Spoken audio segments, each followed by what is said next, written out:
నమస్తే రమగారు. నమస్తే జయ. రమగారు, చందమామ కథ ఏదైనా చెప్పండి. పిసి సర్కార్ పేరు విన్నావా నువ్వు?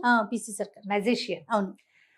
ఆయన రాసినవో మరి రాయించినవో చందమామలో కొన్ని కథలు ఉన్నాయి జయ. ఆయన కొన్ని మ్యాజిక్ ట్రిక్స్ చెప్పి ఓకే, దానికి బేస్ ఒక స్టోరీ క్రియేట్ చేసినవి కొన్ని కథలు కనిపిస్తాయి. ఇవి 60s లో పిసి సర్కార్ కథలు అని ఉన్నాయి. ఆయన పేరు మీదే ఉన్నాయి. ఆయన పేరు మీదే ఉన్నాయి పిసి సర్కార్ రాసిన కథలు. అంటే నేను అనుకుంటా ఆయనే తెలుగులో రాసి ఉండకపోవచ్చు. ఆయన ఏదైనా ఒక ట్రిక్ గనక చెప్తే దానికి కథకులు ఎవరో డెవలప్ చేసి ఉండొచ్చు అని భావిస్తా అని అనుకుంటున్నా. మరి నేను బాగుంటాయి కొన్ని కథలు. పూర్వమట ఒక గ్రామం నుంచి కొంతమంది బయలుదేరి పూరి యాత్రకి వెళ్తున్నారు. అప్పట్లో రైళ్లు సౌకర్యాలు ఏమున్నాయి, ఏం లేవు. జట్లు జట్లుగా బయలుదేరేవాళ్ళు. మనం యాత్రలు చేసేటప్పుడు ఎప్పుడు ఒంటరిగా వెళ్ళకూడదు, అడవిలో నలుగురితో కలిసి వెళ్ళమంటారు. ఎందుకంటే ఏదైనా ప్రమాదం వస్తే నలుగురు నాలుగు పక్కలకి పరిగెడతారు, నలుగురు అరుస్తారు, నలుగురు కలిసి శబ్దాలు చేస్తారు. మనం మాట్లాడుకుంటూ వెళ్తాం, ఆర్చుకుంటూ నవ్వుకుంటూ మాట్లాడుకుంటూ వెళ్తే జంతువులు మన దగ్గరికి రావు. ఇంత పదఘట్టనలు బాగా దబా దబా శబ్దం అయితే పాముల దగ్గరికి రావు. ఎవడైనా మన మీద పడితే నలుగురు కలిసి తిరగబడ్డానికి అవకాశం ఉంటుంది. ఏదైనా ప్రమాదం ముంచుకొస్తే కనీసం ఈ నలుగురిలో ఇద్దరైనా ఊళ్ళలోకి వెళ్ళి ఏదైనా చేయగలుగుతారు. ఎప్పుడు గుంపులుగానే వెళ్ళాలి. అయితే ఈ తీర్థయాత్రలకు వెళ్ళే కాలంలో ఏం చేసేవాళ్ళు, ఏదైనా గూడ్స్ ఒక బండి ఉందనుకో, అందరి సామాన్లు ఆ బండిలో వేసి బండి వెనకాల నడుచుకుంటూ పోయేవాళ్ళు. మోయకుండా ఒకటి.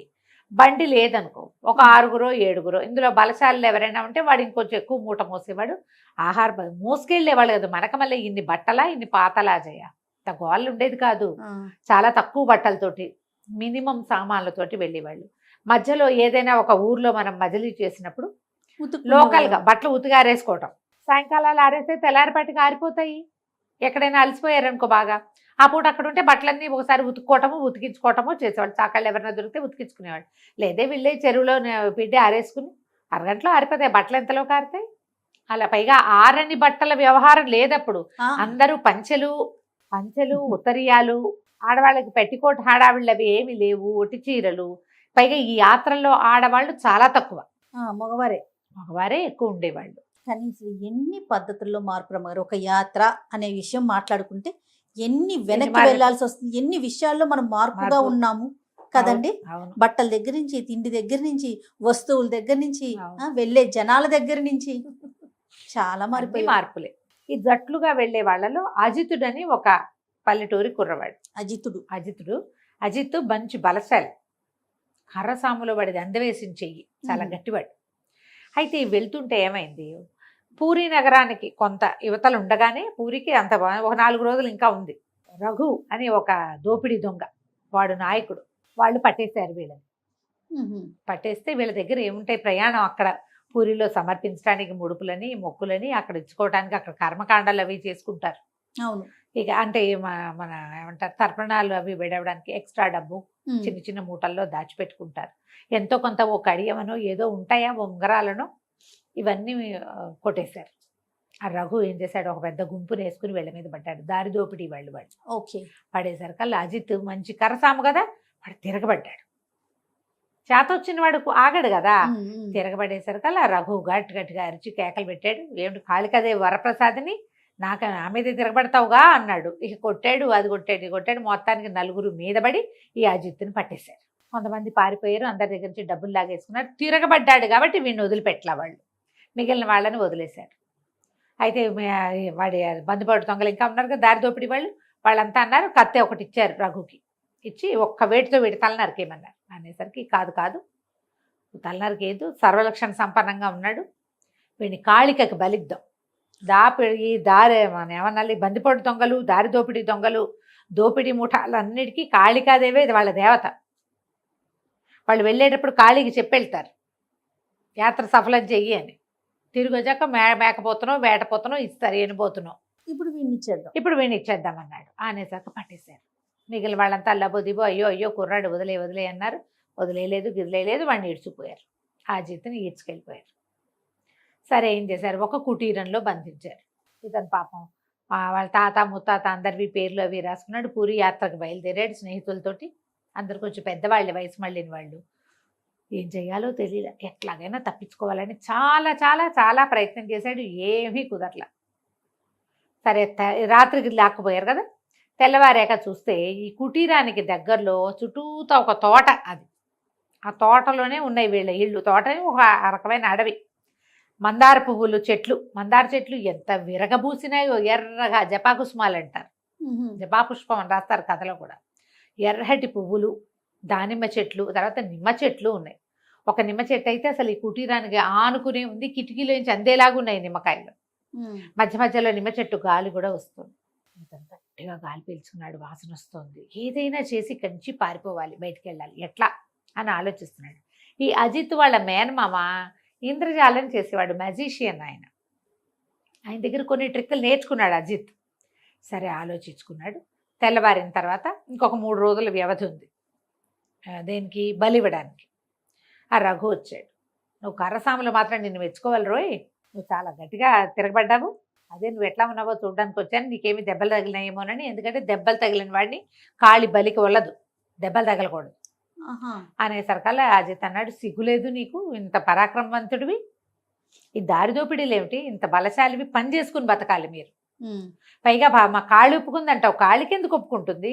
ఎవరినైనా కొట్టి చంపడానికి, ఇతరుల సొమ్ము ఉచితార్థం తీసుకుని తినడానికి కాళి ఒప్పుకుంటుందా? కాళికి పేరు పెట్టుకుని నువ్వు ఇలాంటి పనులు చేస్తున్నావు, చక్కగా నిజాయితీగా బతకండి, అందరూ బలశాలు, నాగలు పెట్టి దున్నారంటే పంటంతా మీదే, ఇట్లాంటి పనులు చెయ్యొద్దు నువ్వు అనేసరికల్లా లాగ్ కొట్టబోయాడు రఘు, 3 సలహాలు ఇవ్వద్దని. కానీ ఇతనికి ఏదైనా దెబ్బ తగిలితే దీనికి పనికిరాదు బలి ఇవ్వటానికి అనేసరికల్లా, ఏం కాదు నువ్వు ఇట్లాంటి పిచ్చి పిచ్చి కబుర్లు చెప్పద్దు మాకు, మేము ఎంతమందినో వేసేసాం, ఎంతమందినో కాళికి బలిచ్చాం, ఎన్నో బలు ఇచ్చాం, కాళికి ఎప్పుడు మా వైపే ఉంది. ఒకవేళ కాళి ఒప్పుకోలేదనుకో, ఆవిడకి నచ్చలేదనుకో, మేము ఎప్పుడు జయించేవాళ్ళం కాదు, కానీ మేము ఎప్పుడు జయిస్తున్నాం అంటే ఇప్పుడు ఒప్పుకుంటోంది. బలికి ఒప్పుకుంటుంది, బలికి ఒప్పుకుంటోంది. నువ్వు మేము బలిస్తాం, ఎనబోతనిస్తాం, ఏటపోతనిస్తాం అని చెప్పి వెళ్తున్నావు, మా పని సక్సెస్ అవుతుంది, ఏటనిస్తున్నాం.